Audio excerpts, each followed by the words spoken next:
Lucas Browne's people are talking to us about a big trans-Tasman offer. It would probably make sense in Auckland or New Zealand because Joe has a far better fan base in New Zealand than Browne has in Australia. So you could mount a big trans-Tasman clash. Those are the words of David Higgins, the promoter of former WBO World Heavyweight Champion Joseph Parker. Lucas Browne has been in touch with Parker's team for a big clash. This is a clash which people have talked about for a long time. I think people were talking about this even before Lucas Browne held the WBA regular version of the heavyweight title, and even before Joseph Parker held the WBO heavyweight title. People were talking about this because it's not often that you get world championship level heavyweights from that part of the world, from New Zealand, Australia, etc. It's not often. It does happen occasionally. It has happened occasionally throughout history, but it's rare. And so when you get one from New Zealand and one from Australia who are around in the same era and they've been fighting at championship level within the same time period, naturally people are going to say, well, are you two going to fight? And they've always been very respectful of each other. They've always, been cordial and diplomatic when questioned about the other guy. Maybe now it's the time to have the fight, because Joseph Parker has suffered 2 defeats back to back. Lucas Browne is coming off a devastating knockout loss at the hands of Dillian Whyte, and well, interestingly, both of them's last opponent was Dillian Whyte. So it makes perfect sense for them to have a Crossroads fight right now.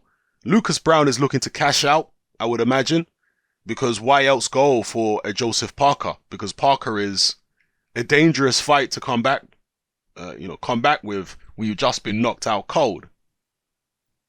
Parker's been fighting at a high level. Lucas Browne, he fought the same opponent in his last fight, but he didn't do anywhere near as well against that opponent as Joseph Parker did. So it's a very dangerous fight for Lucas Browne to come back with. And you have to imagine that's a situation where he's thinking, well, if I lose, at least they got paid a decent amount of money. If they have it on pay-per-view in New Zealand, I might do all right. So I think that's where Lucas Browne is looking, and fair play to him. Boxing is about making money. It's prize fighting at the end of the day. Making money and providing entertainment for the fans. And I think it would be a fight that provides entertainment for the fans. Lucas Browne, we know he only fights one way. And Joseph Parker, the much faster guy, the much more experienced guy, actually, in terms of amateur plus pro experience.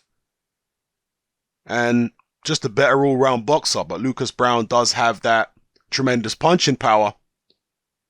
If he can be in a better place mentally and physically against Joseph Parker, he may have a puncher's chance.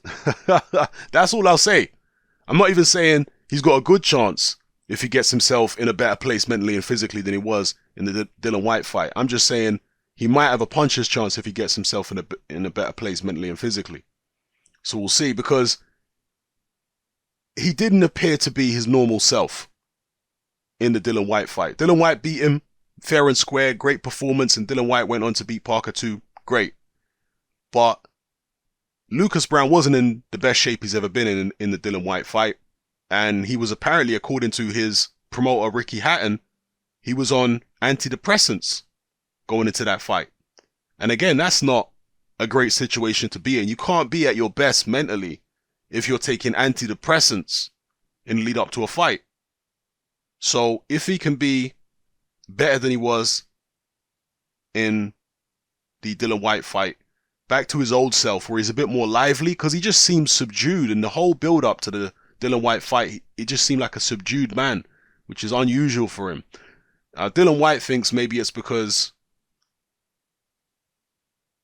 he's not as brave in person as he is online, because he's been talking all this smack online to Dillian Whyte, but as soon as they were in person, he was quiet as a church mouse.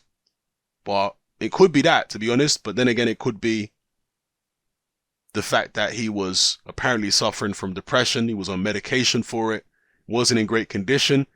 He'd, according to several sources, been dropped in sparring quite heavily by Derek Chisora and just wasn't looking good.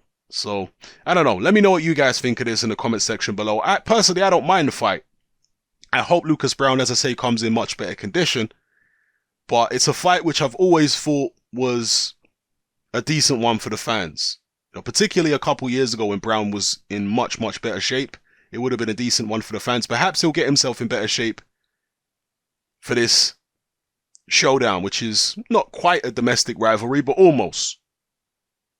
With Australia and New Zealand being relatively close geographically and sharing a lot of the same culture and stuff like that. So, yeah, let me know what you think in the comment section below. Is this a fight you guys want to see? And if it does take place, let's say next, how do you see the fight playing out? Do you see nothing but a devastating KO win for Joseph Parker? Do you see a competitive fight? Do you see a one-sided beatdown? What do you see? Let me know in the comments, people. It's happening. I'm out.